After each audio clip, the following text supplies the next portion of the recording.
The thing that attracts me most about how to live my life is to have that kind of mentality and personality that solves the problems that have always been with us, in order to make things easier for the rest of us, or for myself, or, you know?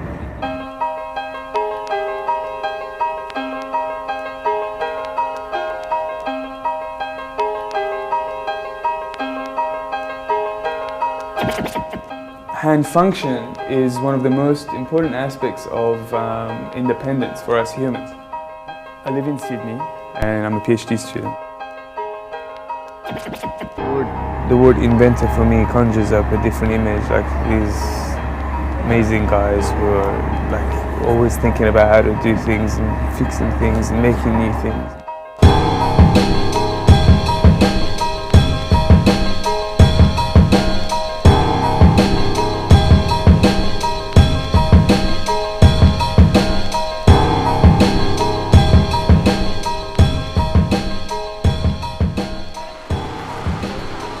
I wanted to find something like this, a project like this, you know? Like I thought I would love to do a PhD if I could find a project where I could actually invent something and get a degree at the same time. In the back we've got three cables, and for the front of the hand we have just one. Now if I pull this one here, the flexor, Sheila will close her finger. I think I'm hesitant to say that I'm an inventor or this or that, because I think it's kind of self-presumptuous. What I'm saying is that it's not just about a profession. It's about being a human, and what it means to be a human, and what's the difference between us and other creatures. He said with everybody, you know what he did? When he received the prize, you had to say, he did that in the stage, he brought up all the time. Because scientists say, thank you very much, I want to acknowledge my Institute of Biology. Yeah. I refuse to be a geeky scientist who's all serious and yeah? That's what it is. I'm anti-establishment.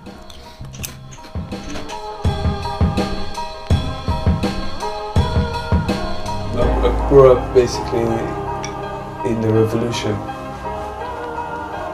Iran, and then in the war years, the war between Iran and Iraq. But it's some sort of comfort or familiarity to it, or some nostalgia, like an ancient nostalgia to see it and think.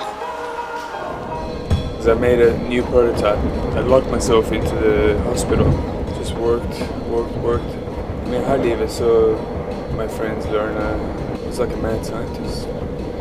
And I came out at the end of it like, hey, I had this thing that I made. There's a lot of advantage for any business if you can link some of our commercial know-how with some of the pure research that the player's been able to deliver. I think and potentially that's always a good recipe.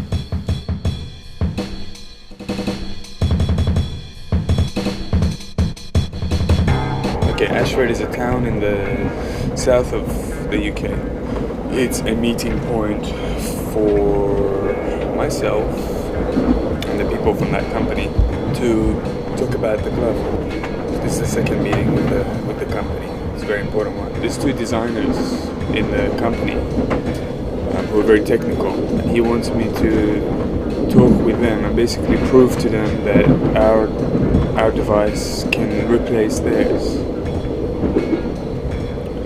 And well, you know, it's quite a tough thing to do.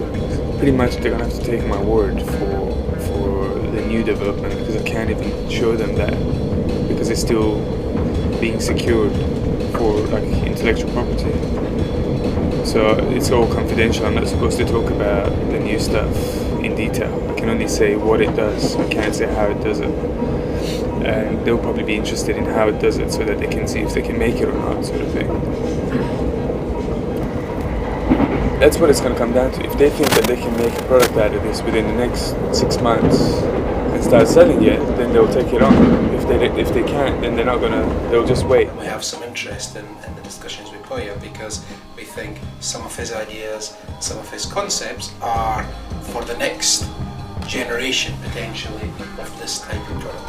Basically, I'm not exactly where I want to be in terms of the path that I'm taking. To be honest, I don't know if I'll ever get there.